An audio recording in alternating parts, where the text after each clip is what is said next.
Today we are going to talk about catecholamines. Basically, these catecholamines include epinephrines and norepinephrines. But why these are named so, catecholamines? Okay, we are going to look at that. If we have to find that why they are named so, we just have to learn about their biosynthetic pathway. Okay, so basically you know that these catecholamines have the membrane-bound receptors, the receptors which are present on the membranes. So there must be the proteinaceous character in these catecholamines. So basically we have an amino acid known as alanine, phenylalanine. Okay, phenylalanine. Sir मैं phenyl alanine का structure यहाँ पर बनाऊंगा।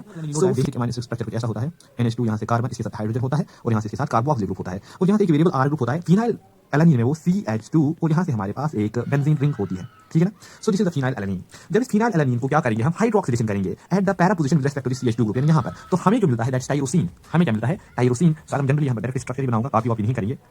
This is COOH and यहाँ से मेरे पास H है, यहाँ से मेरे पास CH2 है और यहाँ से मेरे पास ये बेंजीन रिंग के साथ OH है।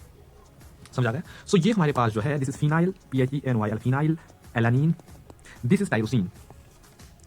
अब इस टाइरोसिन की अगर हम फिर से हाइड्रोक्सिलेशन करेंगे, लेकिन कहां पे हाइड्रोक्सिलेशन करेंगे? ऑर्थो पोजीशन पे with respect to this OH group, यानी या तो यहां पर OH अटैच करेंगे या तो यहां पे, तो हमें जो स्ट्रक्चर मिलेगा वो स्ट्रक्चर कैसा होगा? वो स्ट्रक्चर कैसा होगा वो देखिएगा आप। चलो यहां पर बनाते हैं। देखो वो स्ट्रक्चर कुछ ऐसा होगा और उसके साथ OH यहां पर अटैच होगा। सो इस स्ट्रक्चर को हम कहते हैं डाइहाइड्रोक्सी फिनाइल एलानिन। क्या कहते हैं?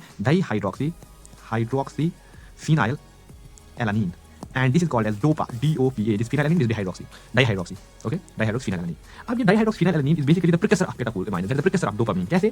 So यहाँ से अगर हम decarboxylation अलग करेंगे, यानी ये CO2 को बाहर निकालेंगे using decarboxylation enzyme, okay, तो उसकी वजह से क्या होगा? वहाँ से हमें जो एंजाइम मिलेगा, वहाँ से हमें जो हार्मोन मिलेगा, उसको हम कहते हैं डोपामीन। क्या कहते हैं? डोपामीन।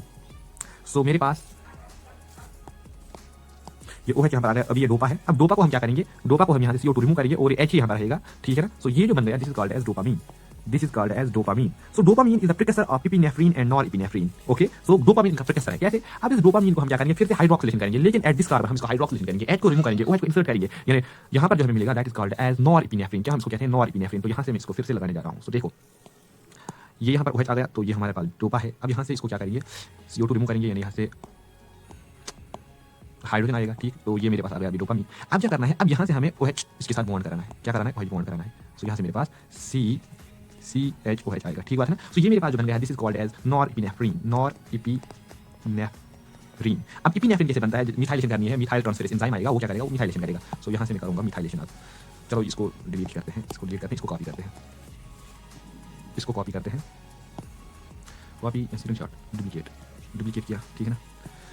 सी क्या करना है? यहाँ से मेरे पास NH2 है, इसके पहले हम लाएंगे NH ऑलरेडी है और यहाँ CH3, यानी अभी तक प्राइमरी अमाइन, अब सेकेंडरी अमाइन आ गया। And this is called as epinephrine, जिनको आप FF फार्मूला कहते हो, एपिनेफ्रिन, PHRINेफ्रिन। समझ आ गया आपको? एड्रेनालिन, ठीक है ना। तो ये ही है वो। तो कहाँ से बन गया? ये हमारे टाइरोसिन से बन गया, ठीक है ना। तो अमाइनो एसिड टाइरोसिन, उसकी जब हम क्या करते हैं? उसकी जब हम हाइड्रोक्सिलेशन करते हैं एट दिस पोजीशन तो हमें बनता है डोपा। डोपा की जब हम करते हैं डिकार्बोक्सिलेशन तो हमें बनता है डोपामीन। तो आपको आज पता चला कि डोपामीन जो है, इस dopamine is the precursor of catecholamines, यानी precursor of norepinephrine and epinephrine, adrenal hormone जो मेडुला से निकलते हैं।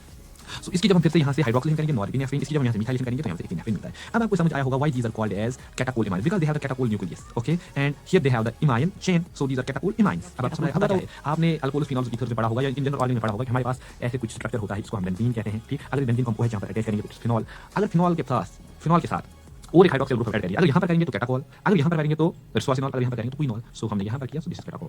समझ आ गया? Now subscribe my channel, okay, and if you are watching it on any other social media platform, then जो भी उसमें करना है, मतलब फॉलो करना है वो कर लो, सब्सक्राइब करना है वो कर लो, लाइक करना है कर लो। Thank you.